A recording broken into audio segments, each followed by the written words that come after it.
Did you know that the Bible itself may be trying to warn you about the mistakes that are sabotaging your prosperity, and that you may have been ignoring these signs for years? What I'm about to reveal are the 7 biblical secrets that, if neglected, silently block your prosperity. And the worst part? Almost no one talks about this. Stay with me until the end, because the 7th secret is the most overlooked and the most powerful of them all. It could change your entire life. Let's get straight to the point. Secret number 1, spiritual procrastination. The Bible is clear in Ecclesiastes 11:4. Whoever watches the wind will not plant.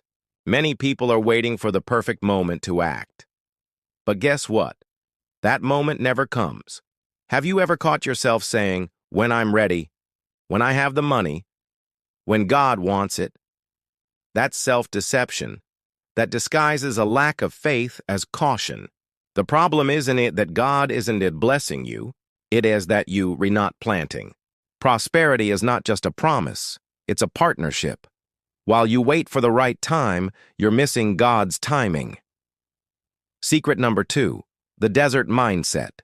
In Numbers 13, when the spies returned from the promised land, only 2 believed it was possible. The others saw giants. Even with God's promise, most chose fear. The hard truth is, some people are still living like slaves in emotional Egypt, even though they have access to the promised land. How many opportunities have you rejected out of fear of failure? A mind accustomed to scarcity doesn't recognize abundance, even when it's right in front of it. The Bible teaches that faith is certainty, not doubt disguised as prudence. Secret number 3, not honoring principles before asking for promises. Many people are asking for open doors while breaking the principles that uphold those doors. Proverbs 3:9-10 says, "Honor the Lord with your wealth, with the first fruits of all your crops." But are you willing to honor before receiving? We want harvest without planting, blessings without obedience. Prosperity starts with honor, and not just financial. Honoring time, parents, commitments, and words. If you break principles, you are unknowingly breaking your own harvest.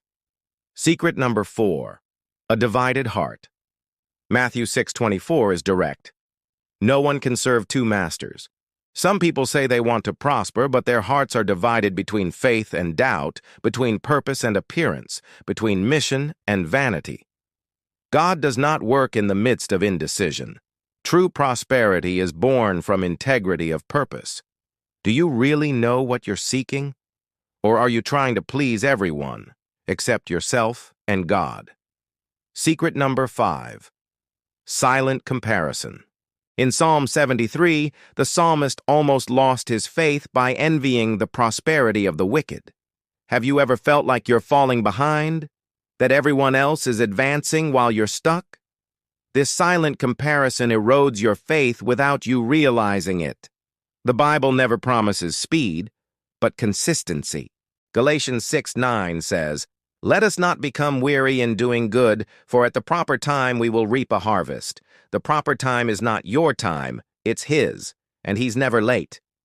Secret number 6, disregard for emotional intelligence. Yes, the Bible talks about emotions, a lot.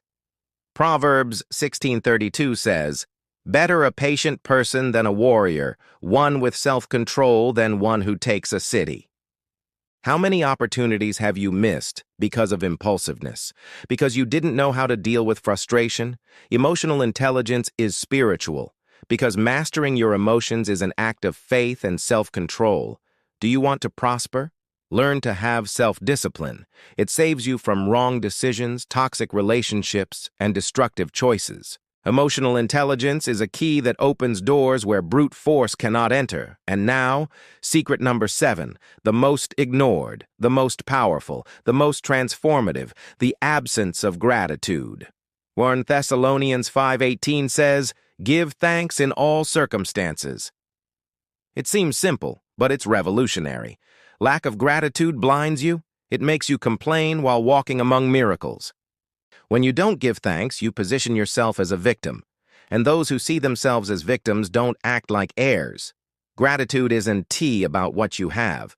It is about recognizing what you've already been given. Want a powerful example? Jesus gave thanks before the miracle. In the multiplication of the loaves, he first gave thanks. Then the bread multiplied. Gratitude is the prophetic act that precedes abundance. Now stop and think. How many of these 7 secrets have you been ignoring? Maybe your prosperity isn't blocked by lack of faith, but by too many distractions, excuses, or even religiosity. The Bible never promised prosperity without principles, but it guarantees that those who hear and practice will bear fruit. You're hearing it now. The question is, will you practice? If this touched you, share this video with someone who needs to unlock their spiritual and emotional destiny. And tell me in the comments, which of these secrets impacted you the most? Because sometimes, a single truth is enough to change your entire journey.